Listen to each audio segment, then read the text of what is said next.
This week on the South Bank Show, a profile of the most famous crime writer of them all, Raymond Chandler, the creator of Philip Marlowe. The character, I think, is much like Chandler himself. He is divorced from the action. I like that attitude, that whole attitude, you know. That's Raymond Chandler on a South Bank Show special.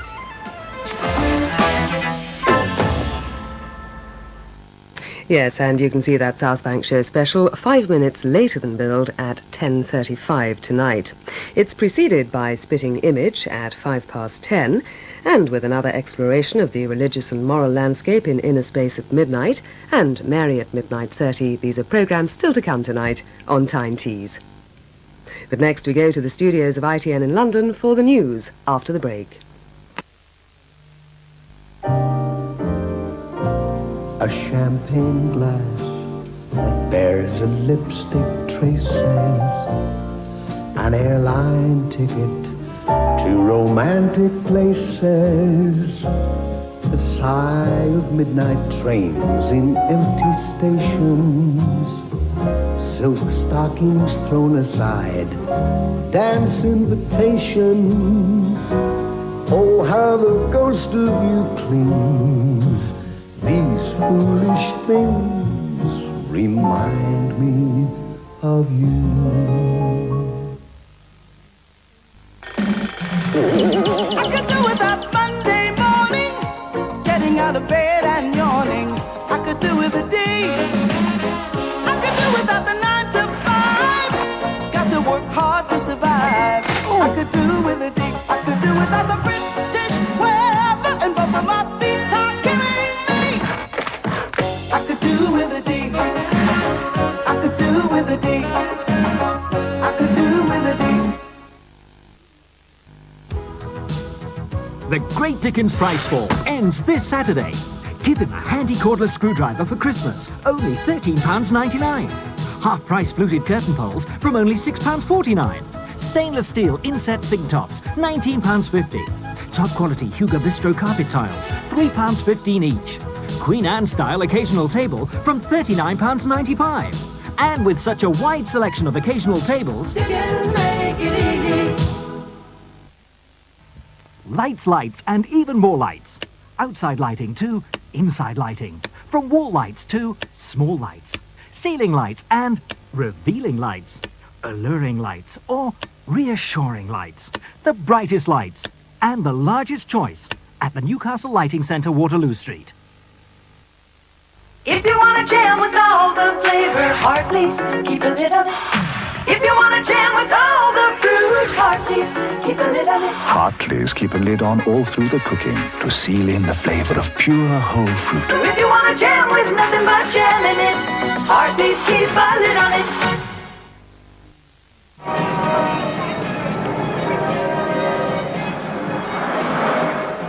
What happens when you're a group of 4 and one of you is stranded on the other side of the world? Hold on, I'm coming. Hold on, I'm coming your way. I'm coming. Thanks to the new Philips television, with advanced picture technology and a 60-watt digital stereo sound capability, the group can still rehearse together. Or maybe not. The latest in television from Philips. They're almost too good. Quincy, Clearwater. Quick change, quiet chat. Quiff? Curious. Questionable clothes. Quaint cottage. Quincy, careful. QC. Quality count. Smooth, warm, mellow. Quincy, cheers. So relax with QC. Quite charming.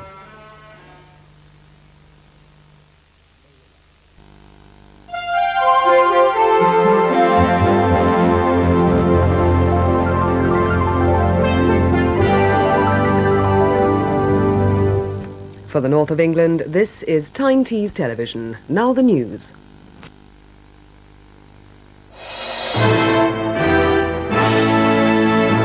The news from ITN.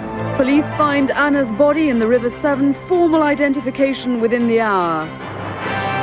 Demonstrators tell Irish government don't extradite former priest. London estate agents firebombed, anti-terrorist squad investigates. And the party for John McCarthy on his 3rd birthday as a hostage. Good evening. In the next hour, detectives will formally identify the body found in the River Severn this afternoon as that of missing schoolgirl Anna Humphreys. It brings an end to the 3-week search for Anna, who disappeared on her way home from school on the Welsh-Shropshire borders. David Evans, the farm worker wanted on suspicion of murder, is still being held in France. The body was discovered in the river at Hampton Lode in Shropshire. Frogman also found the body of a middle-aged woman at Stourport, but said there were no suspicious circumstances in that case. Police sealed off this area of the River Severn once the body had been found. It was discovered by frogmen feeling their way through the murky waters very close to the site where the fresh search began. The body was caught under this tree, a spot which frogmen had already identified as one of several which warranted a thorough search. This afternoon that search began. The police were evidently certain that despite the fast-flowing current, the body hadn't been carried far beyond the point where it's thought it was thrown into the river. At about lunchtime today, the body of a female was recovered from the River Severn at Hampton Lode. The body is being taken to the Royal Shrewsbury Hospital for post-mortem examination. The body is as yet unidentified. 15-year-old Anna was abducted from her home in the village of Penley in North Wales nearly 3 weeks ago. Since then, hundreds of civilians and police have combed vast areas of countryside around her home. But when the search moved to the Severn, it was clear the police knew exactly where to look. The body recovered here this afternoon was taken away for formal identification. Anna's parents are thought to have left their home in North Wales to go to the hospital this evening. The body is here at Shrewsbury, and confirmation that it is that of the missing 15-year-old is expected within the hour. Mark Webster, ITN, Shrewsbury. November the 8th, police begin a huge search when Anna fails to return home from school. She was regularly met by her parents and driven home, but on that afternoon they were caught up in a traffic jam. That night, David Evans disappears. 3 days later, on November the 11th, police named David Evans as the man they most want to interview. His green Allegro car, spotted nearby, is now in police custody. On November the 13th, the black shoe, the first of Anna's possessions, is found. As local people join in the search, it's revealed that Evans left with his passport, money and clothes. November the 15th, school friends stage a reconstruction of Anna's last movements. Red-haired Suzanne McBride, who looks very like Anna, retraces her steps. It's learnt that Evans is in France. Interpol is alerted. On November the 21st, Evans is arrested near the Swiss border almost 2 weeks after Anna's disappearance. Welsh detectives arranged to fly out and question him. Yesterday, the 26th of November, frogmen begin searching part of the River Severn. Today, that search ended. The government has announced plans to bring in tough new measures to prevent soccer hooligans travelling abroad for English internationals and club matches. The government wants to avoid violence by English fans like that seen at the European Championships in West Germany this summer.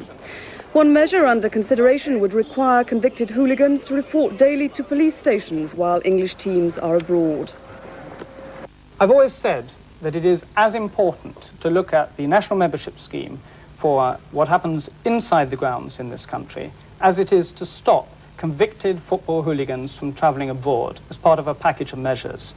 The government is going to be coming forward with proposals on that specific point within the next 2 weeks. Supporters of the suspected terrorist Patrick Ryan have been staging demonstrations. They've called on the Irish government to reject a British bid for his extradition. The Irish Attorney General is considering the request tonight. Ryan, a former priest, was freed by the Belgians on Friday. He's now in Dublin. British detectives want to question him in connection with up to 180 terrorist charges over 13 years. They're believed to include the Hyde Park bombing in 1982 and the 1984 Brighton bombing. Anti-extradition campaigners know there's one man who can prevent Father Ryan being sent to Britain, the Republic's Attorney General, John Murray. They demonstrated outside his home this afternoon, reminding him that opinion polls show a significant majority of Irish people are against extradition. It's Mr. Murray who'll decide whether Scotland Yard's evidence against Ryan is good enough. Sources here say that if the evidence is thin, he could dismiss Britain's request out of hand. Opinions differ on whether he'd be right to do that. It appears to me that the warrant which seeks to extradite him to the British jurisdiction won't succeed, and I base that on my understanding of what the warrant contains. If the British authorities can satisfy the Irish Attorney General that there is a sufficiency of evidence and that charges for a specific offence will be brought against Father Ryan, I believe that he should be extradited. Ryan's solicitor says there's only one question the Attorney General has to answer. Do you honestly believe that Father Patrick Ryan will get a fair trial if he's extradited to England? And that's basically the only question at issue. Father Ryan is still a free man in his Dublin clinic. It's expected to be some days yet before he gets a decision from the Attorney General on his fate. James Mates, ITN, Dublin. Cases like that of Patrick McVeigh, who went free when extradition broke down, have made many British politicians deeply suspicious of Irish intentions. The Ryan case has already inflamed those suspicions. I'm afraid experience over the last few years of this particular government in the Irish Republic has led me to believe that they'll do anything they can to avoid having to send anyone back to Britain on a charge of terrorism. The Irish reply that, as the case of Robert Russell shows, they will act when the evidence is there. But some in Ireland feel that terrorist suspects don't get a fair trial in Britain and should not be released. The Belgian decision to release Ryan is something the Irish government could have done without. They have dumped on the government here a major security headache and a major headache in terms of public morale and a major chance for the IRA's touts to raise the usual whinge and whine about humanitarian values and thus distract attention away from their own inhumanity. A way out may be provided by the Criminal Law Jurisdiction Act, drafted after the old Sunningdale Agreement, under which people can be tried in Ireland for offences committed in Britain. Labour's Kevin McNamara is tonight calling for that act to be used, and it's reported that legal and political advisers in Dublin think it could happen. Ministers at the Northern Ireland office aren't too worried whether Patrick Ryan is tried here or in Dublin, as long as a case is brought. So if the Irish government does decide to go ahead itself, the two governments will avoid confrontation and in the process save the Anglo-Irish agreement from further damage. Peter Allen, ITN, Central London. The Labour leader Neil Kinnock has stepped up the opposition attack on the Chancellor following Friday's record trade deficit and 1% interest rate rise. He called Mr Lawson incompetent, irresponsible and arrogant. The former Trade Secretary John Biffin says Mr Lawson's tax-cutting budget was a major miscalculation which has left him politically exposed.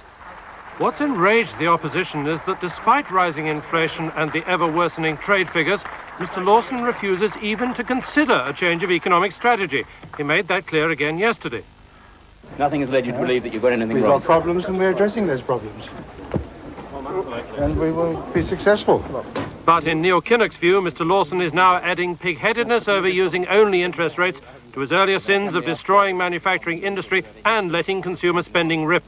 No, certainly not. The whole sorry tale is a collective responsibility of the government. No one is more responsible than the complacent and arrogant Chancellor himself. From the Tory backbenches, John Biffin, a maverick maybe, but still a man with a keen political nose, has warned Mr Lawson that sticking simply with high interest rates carries a high risk. Oh, like I say, I understand he must pursue this course. He's got very little option, but he is in a very exposed position politically. The SDP leader, David Owen, suggested today that Mr Lawson may already be out on a political limb. It was noticeable, he said, that Cabinet colleagues weren't rushing to the Chancellor's defence. And a new CBI report showing 20% of its members reporting higher than usual export orders, but 24% with export orders below normal could further increase the pressure on Mr Lawson. But the CBI says that it's the current high interest rates which are making exports less competitive, thereby further increasing the trade gap. Michael Brunson, ITN, Westminster. The anti-terrorist squad is investigating a series of firebomb attacks on estate agents' offices in central London. The overnight attacks all happened within an hour of each other, and police described the incendiary devices as quite sophisticated. Worst hit was the Mayfair office of Strutton Parker, which specialised in country properties. The fire was started by an incendiary device put through the letterbox. No warning was given. Similar devices were left at 4 other estate agents in central London, causing only minor damage. No group have yet said they did it. Earlier this year, a Welsh extremist group claimed they carried out the firebomb attacks on 4 Chester estate agents in protest against the sale of Welsh holiday homes. It was part of a campaign of arson attacks on property firms along the Welsh border. In the early 80s, a number of holiday homes were burnt down in North and Mid Wales. But police won't say if they're linking today's attacks to Welsh groups. Strutt and Parker do have offices on the Welsh borders and advertise properties in North Wales, but say they've had no trouble before.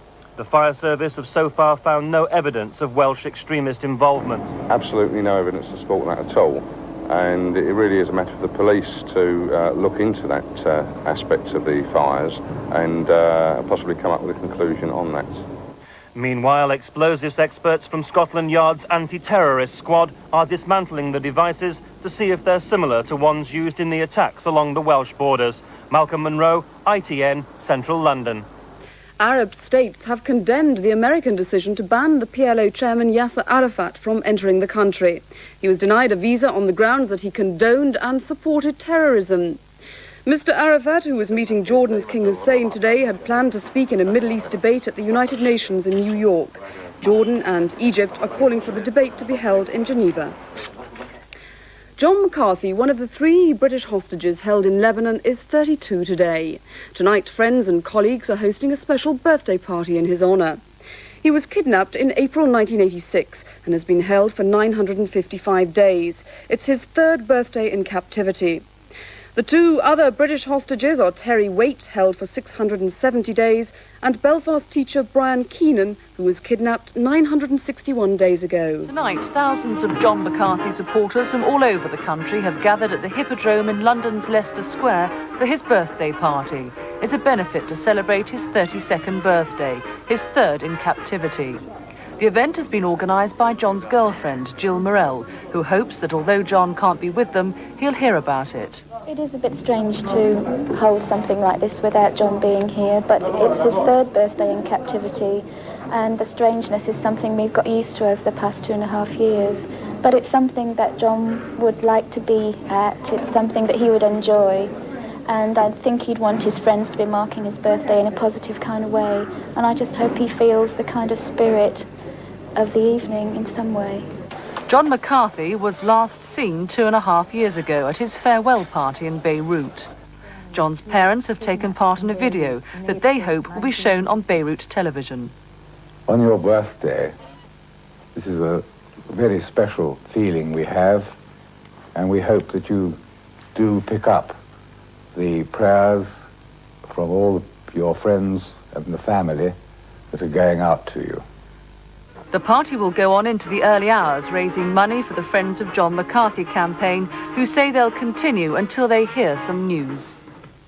In the UK Snooker Championship at Preston, Doug Mountjoy is on the verge of a dramatic victory over Stephen Hendry. He won 7 frames in a row and is now 15-10 up, just 1 frame short of victory. He also managed to score 3 centuries in 3 successive frames, equalling the world record. And that's all from ITN for the moment. Have a very good evening.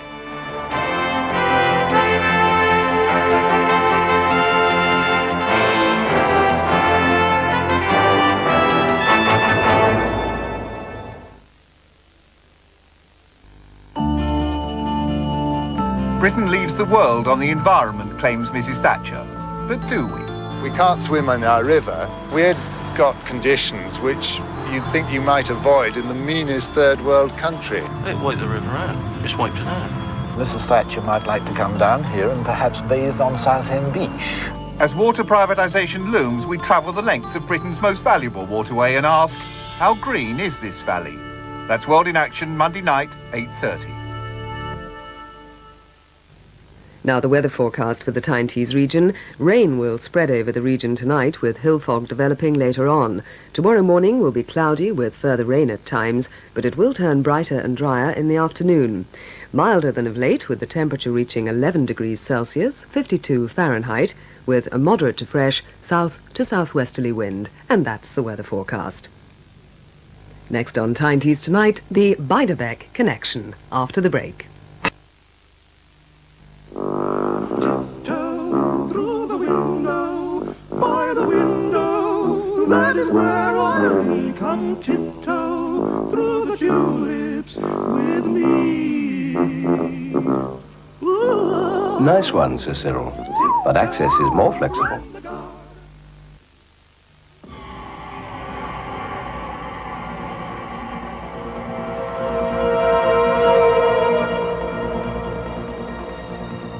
This is the night mail crossing the border, bringing the cheque and the postal order, letters for the rich, letters for the poor, the shop at the corner and the girl next door, pulling up Beatock a steady climb, the gradient's against her, but she is on time.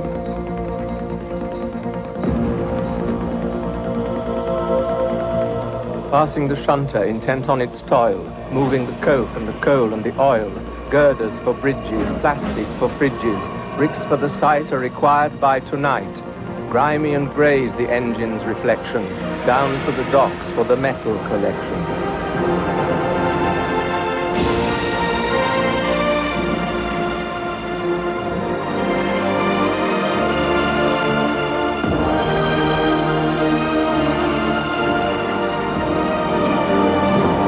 The passenger train is full of commuters, bound for the office to work in computers. The teacher, the doctor, the actor in farce, the typist, the banker, the judge in first class, reading the Times with a crossword to do, returning at night on the 6:42.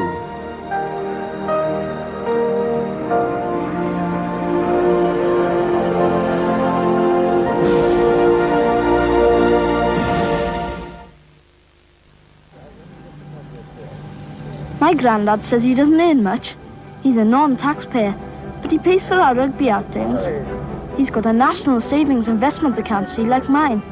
It's brilliant. They don't take tax off your interest like banks and building societies have to.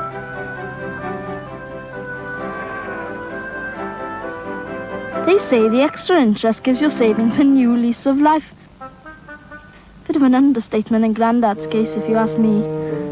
The investment account is just one of the particular ways National Savings can help you save that you won't find elsewhere. Ask at your post office, or you could miss out.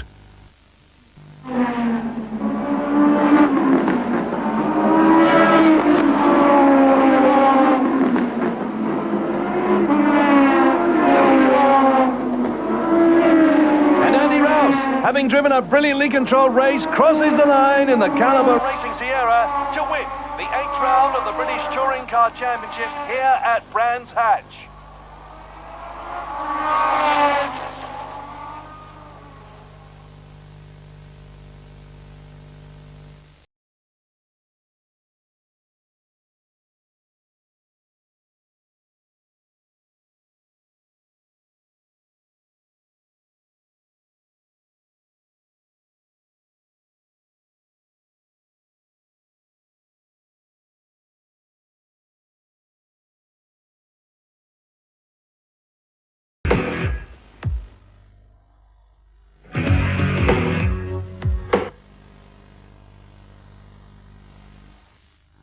Now on Tyne Tees, the Beiderbecke Connection.